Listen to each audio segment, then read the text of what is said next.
We are continuing to remind the people of Uganda and our party supporters that there is total need for us to support the gains that Uganda has scored over the years under your stewardship. These gains are many, but the most important that we all know is that the majority of these people before you are born during the time you are in leadership, and you have protected them, you have educated them, and they look healthy. And now here they are before you to continue listening to your teachings and making sure they participate in the continuous development of this country. Ekisembayo, Mr. President, kubyensoma, district ya Luuka, eziramu technical school, vocational and business institution yona yona.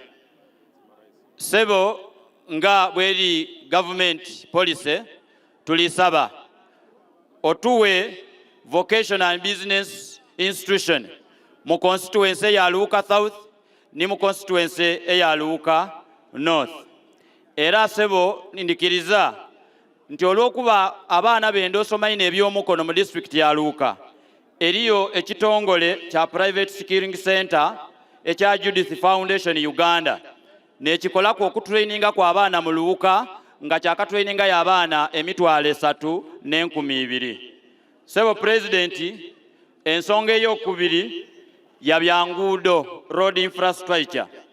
Sebo kulwange ni kulwaba Luuka bonabona twende okukwebaza Mr. President n'okusiima bwe watuukiriza ekyeyamo kyewawa nti oluguudo okuva ewalugogo Eiganga okubita wano ekiyunga na Kabugu ebuloopa paka okutuukira ddala e Kamuli baaba oluguudo olwo abazimbi abaluzimba baamala okwida era sebo batandise okulukola nga tunaatera okufuna ku mukisa okubaawo kolansi. Banange mukubire ku President Munsawo amasanalaze mu Luuka.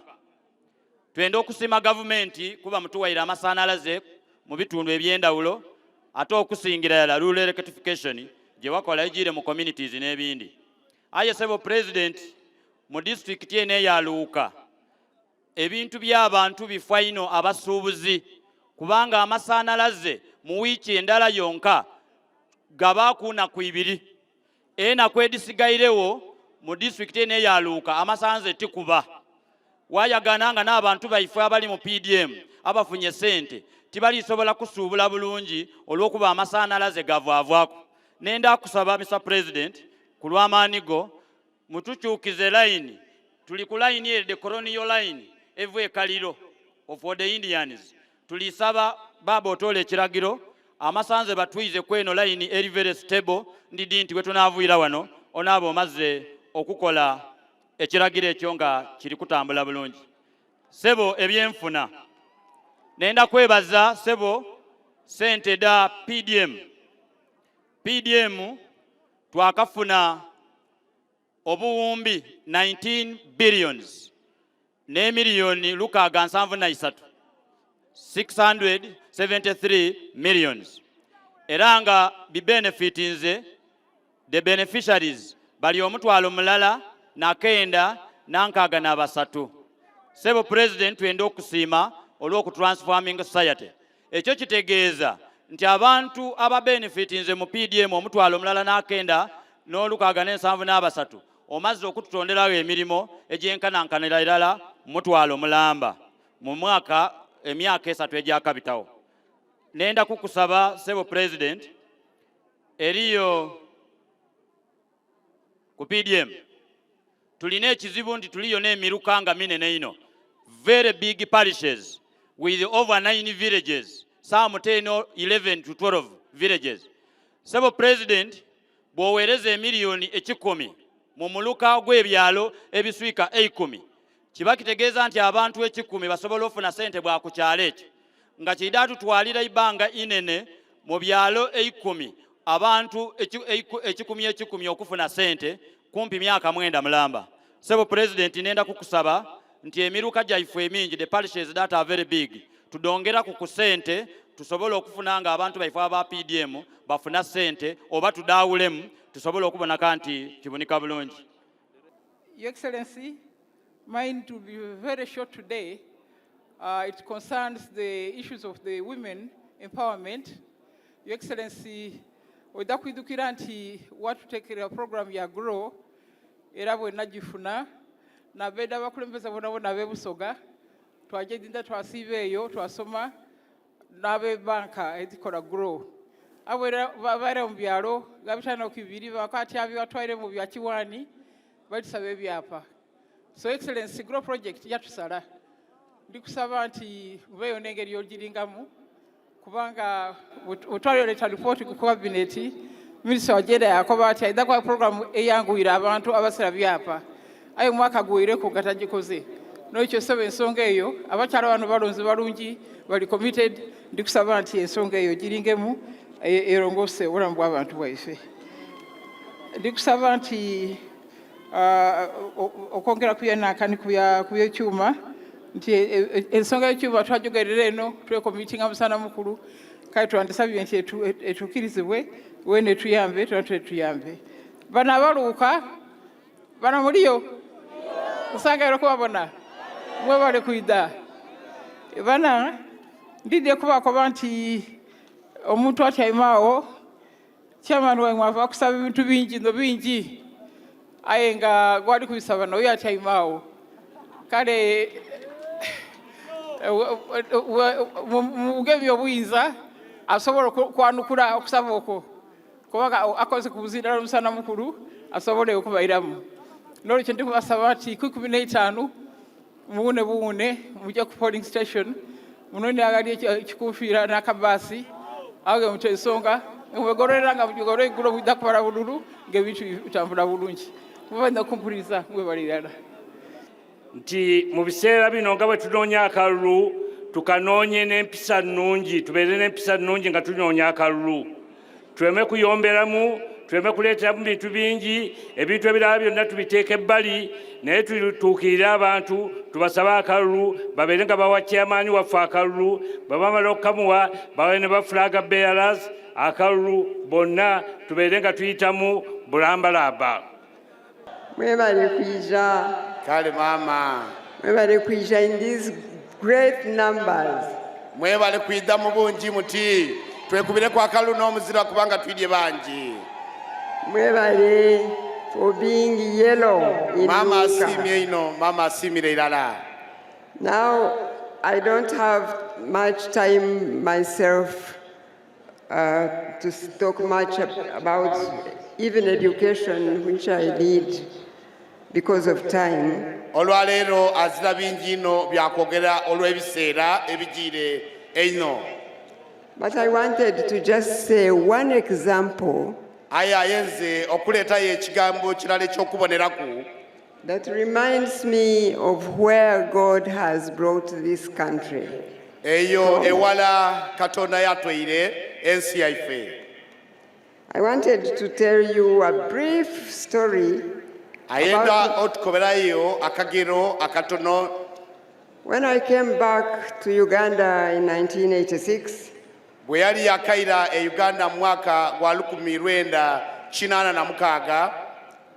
I did some work with orphans in Uganda, and I wanted to do something about helping people who had no help at all.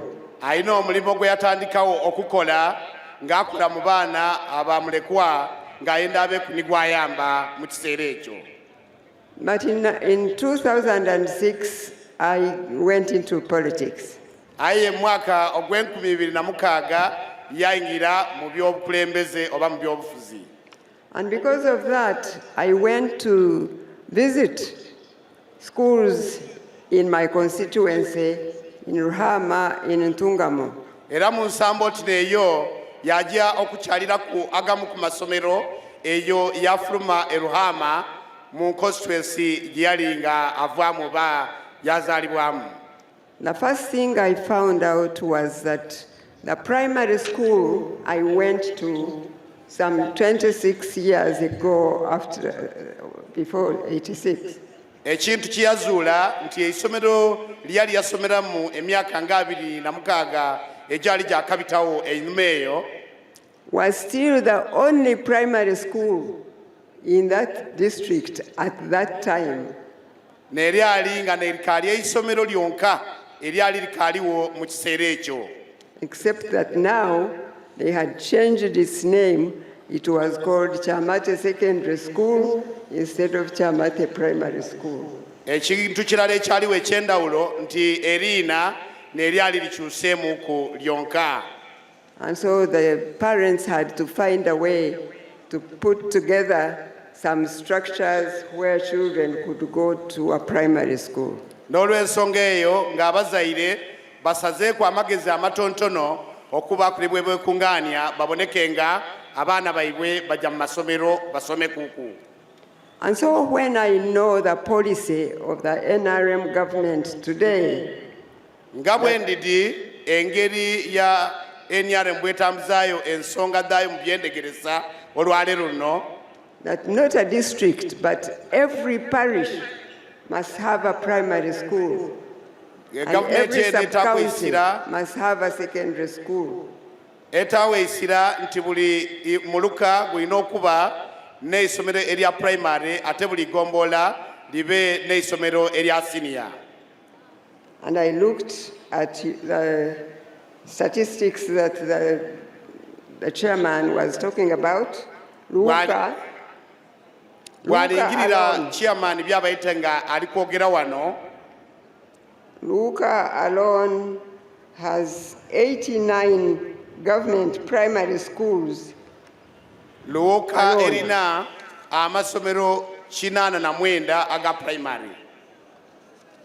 When you compare with what I've said about my constituency in Ntungamo, when I first went there for a visit, and what we see in Uganda today, not that every primary now, every parish has a primary school, but that's the policy, and almost every parish now has a primary school in this country. enteekateeka eri nti buli muluka gwalibaire ku n'eisomero eyo polisi etyo bweri. And every sub-county has a secondary school. Era buli igombolola litekeera okuba n'eisomero erya senior. The plan is that those schools should be government schools and children should have education free of charge. Era nti amasomero ago abaana bwe banaabasomeireyo bateekwa okuba nga basomera bwereere nga muzeeyi Museveni ne gavumenti ya NRM ne bateereiremu obuyambi obwo. If that picture is not perfect yet, that's the policy and that's where we are driving to. Newankubadde ekyo kikaali kuba nga kiteebwawo, eyo ye tuteekwa okujja eyetulingiriire nga gavumenti okuba nga tuteekateeka. So for me, that gives me a picture of where God has brought us from as a country, and I can't help to thank God for Uganda today. Ekyo n'ekifaananyi kye nneeza okubatoolerayo, era twebaza Katonda nti Katonda atutaire wala nga Uganda ayeeteera eyo tuyayaanira tuyinza kutuukayo. And that's why I must say to you that it is right and good to vote for NRM so that NRM can continue to build this country and we can continue to improve so that our people can live in a better environment. Kyova mbakubiriza tulonde NRM tusobole okuboneka nga tukole enteekateeka eyo abantu babe mu bulamu obweyagaza okubita mu byendegereza. Luuka oye! Museveni ni Luuka oye! Busoga oye! Busoga oye! Uganda oye! Uganda oye! God bless you all. Katonda abampeere enkabi. In 1972, Mu mwaka ogw'Olukumi-1972, I remember bringing guns from Tanzania through Kenya up to, I was taking the guns to Kampala, but I had to stop at Iganga to wait for the night to take the guns into Kampala. Ndidukira omwaka ogwo gw'olukumi nali nga ntekeirwa okuleeta emundu okutole Tanzania ngambita Kenya ate wuyo yabaku Eiganga we yali nga ali kulinda obwire buzibezibeku asobole okuboneka nga yeyongerayo n'emundu ezo. I had 12 machine guns. Yali n'emundu 12. And I came with them in the train. Era yaida nado mu tereni oba gaali moosi. Until the railway station at Iganga. Okutuukaawo ku station eya railway Eiganga awo. And I got them out because I didn't want to enter Kampala in the morning. Era yaditoola mu gaali moto asobole okuditereka kuba yali yayita yenze kutera kutuuka Iyinda. At that time, Iganga was a very small trading center. Ebiseera ebyo ekiyunga wano waliwo akasenta. No, Iganga. Iganga kaali kasenta nga kakaali katontono omwaka ogwo. There was a new lodge at the end of that small trading town called Iganga. Era mu kasenta ak'Iganga ebiseera ebyo waliyo akaguudo akaali akayakayaka. So I put my guns there, showered, had breakfast, locked the room because I didn't want to stay in the room the whole day to be suspicious. What is he doing in the room? Era yanaabaku olwamala okunaabaku yaleka mukazi gaako emundu ezo yafulumamu kubanga yali tali kwenda kubanga abantu bamusuubikizaamu nti lwaki oyeegaliza mu kasenge ako omusana omukulu ogwo. That's when I realized Rusoga is close to Nyankole. Era awo yatandika okwegera nti obusoga kumpi bulinaanwa bwa Bunankole. So I went to the bus park to travel somewhere. So I just sat in the bus park and had the announcer saying, "Abagende enamwendwa." Oh. Era awo yajja mu bus park oba mu paaka ya baasi yatandika okuwulira abeeta nga bakuba ati abajenda mwendwa abajenani abajenanka atyo nga bwe bali kweta. So I waited for the last place, which was the place near the River Nile, Namasagari. Era awo yawulira ekifo ekisembayo nga bakyeta nga bakati abajenda Masagali. So I went, I said, I'm going to Namasagari. Obooni yajja yayingira yabakuba ati bananze nja Namasagari. So I traveled, went up to Namasagari, then era yakaalakaalamu yatuuka e Namasagari. And came back in the evening, and I took my luggage to Kampala. Obwire bwe bwaziba yayingira mu kazigo ke mwe yalese emundu yaditoolamu obooni yayolera yajogwe Kampala. Now the next time I was here in Kiyunga, this was now 1980. Omukuzi ogwokubiri gwe yali wano ekiyunga gwali gwa 1980. That time I was a minister of regional cooperation. Ebiseera ebyo yali nga ne minisita owa ebitundu ebirinaine omukago guno gw'ebitundu ebirinaine.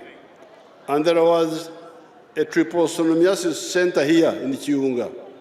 Era waaliwo akasenta akaali wano ekiyunga akamongota ak'obuduukaduuka akokulwanyisa ebisukuma bamuyita ebisukuma akaali kalwanisa ebisukuma. Yes. So that was my next time here. Ogwo n'omukuzi gwe yali ku wano ekiyunga. So when I come here today in peace, olwaleero wendira ku wano nga tuli mu idembe tuti and openly, ate nga wazira buzibu ng'ayidye musana mukulu, and in happiness, ate ng'ayidye mu isano, to talk about our future, okwogera ku bulamu bwaife obw'omu maiso, I feel very happy. mpulira bulungi ino. Kampulira akalu n'omuzira kubanga president waife musanufu. Awo wenebaliza kibumba. Era yebaza Katonda ku lw'ensonga eyo. So we are here with the other leaders to present to you the NRM manifesto for 2026-2031.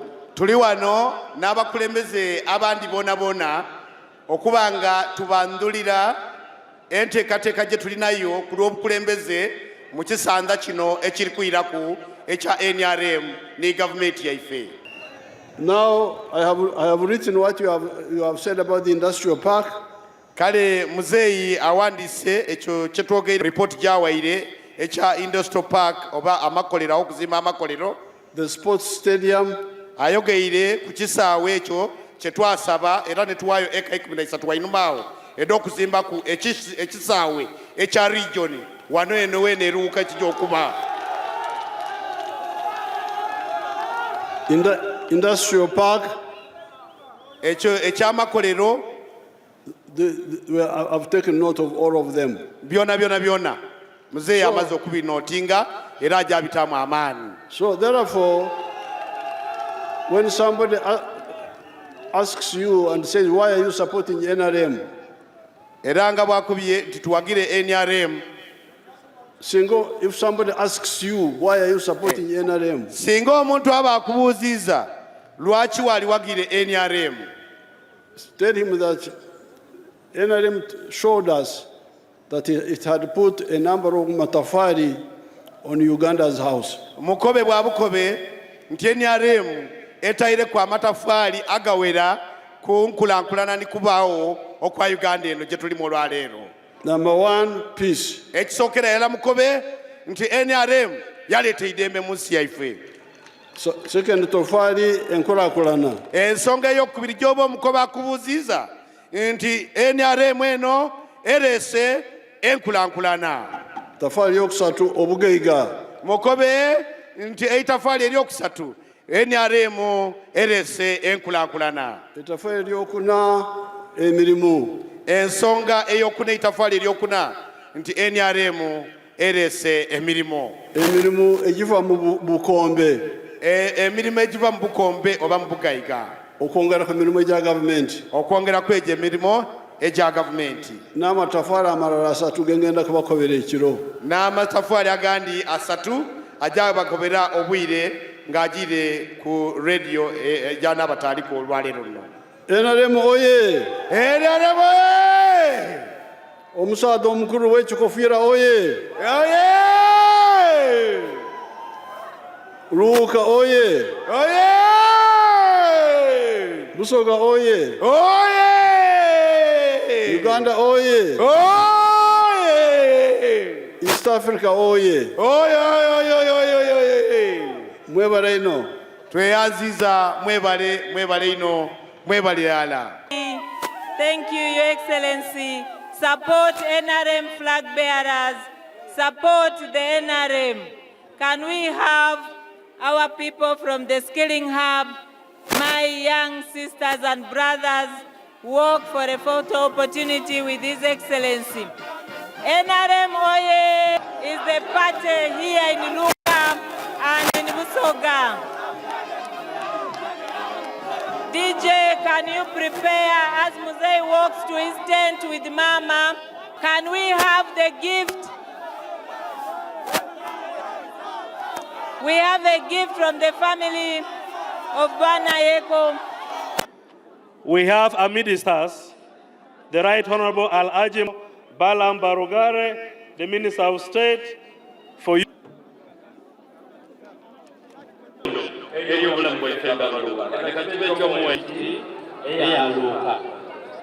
Luuka.